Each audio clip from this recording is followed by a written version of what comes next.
Egunea eta beste egune bat ere badu EITB maratoiak musikarekin lotura zuzena duena gainera. Izan ere musika oso zaie baliegarria minbizia duten gaixoei euren zulo beltzetik ateratzeko. Amaia Uribe, Samamesko metro zuloan kontzertuak izaten ari dira goiz gozetik. Ze giro daukazue da? Giro itzela dugu eta une honetan bertan 7C Donostiarren kontzertuaz gozatzen ari gara. Metrora doazenek eta metrotik datozenek ezusteko ederra aurkitu dute eta hemen inguruan ikusten ditugu guztiak dantzan eta argazkiak ateratzen. 23 bakarlari eta talde ari dira parte hartzen maratoi musikal honetan, 13 orduko maratoi musikal honetan.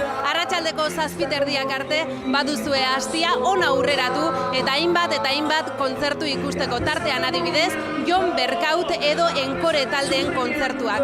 Elkartasunaren melodia honekin denok gonbidatu nahi zaituztegu EITB maratoian parte hartzeko. Denon artean minbizia duten gaixoek euren bizitzako abestia entzuten jarrai dezaten.